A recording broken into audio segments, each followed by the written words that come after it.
जो जनकपुर में माड़वा बड़ा सुहावन लागे। आज जनकपुर में माड़वा बड़ा सुहावन लागे। सीता के चढ़े लहरा दिया मन भावन लागे। सीता के चढ़े लहरा दिया मन भावन लागे। आज जनकपुर में माड़वा बड़ा सुहावन लागे। सीता के चढ़े लहरा दिया मन भावन लागे। सीता के चढ़े लहरा दिया मन भावन लागे। हरे हरे बसवा कटौल जनक राजा, मन में सुने ना माई के बाजे लबाजा। हरे हरे बसवा कटौल जनक राजा, मन में सुने ना माई के बाजे लबाजा। सोर भैले सगरी महालिया बड़ा सुहावन लागे।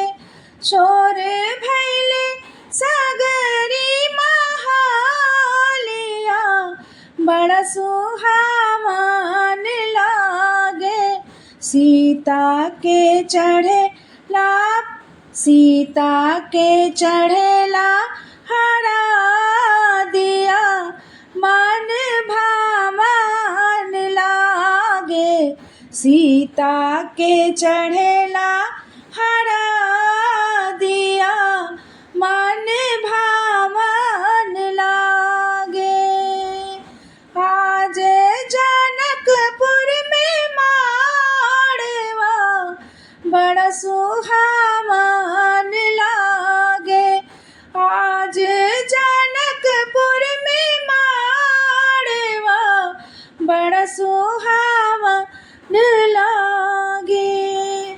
धन रे नगरिया के उमड़ल भगिया, लागे न सुनर सिया के अमर सुहगिया।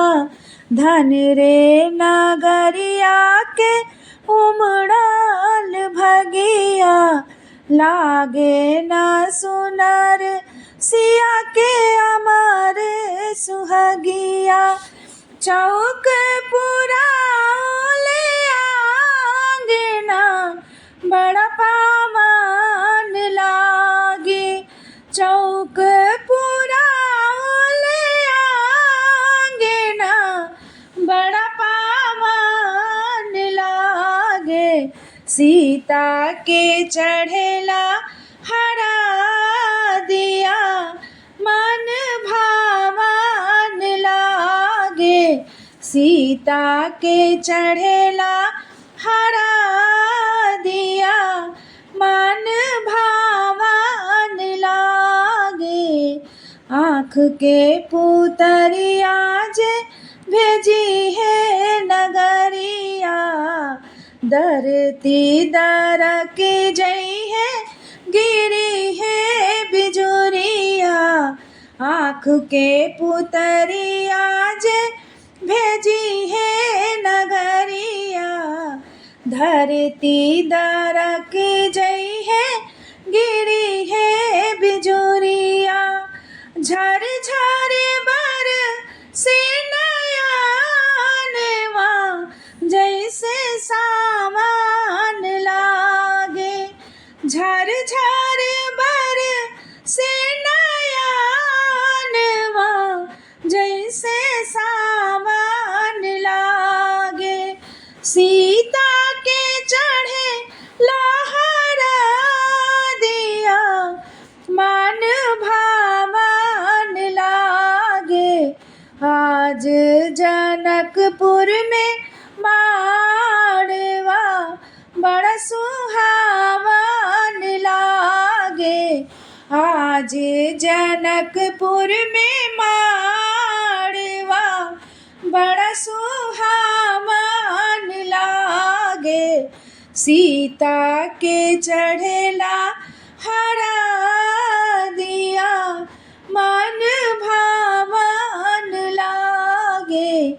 सीता के चढ़े हरा दिया मन भावन लागे। सीता के चढ़े हरा दिया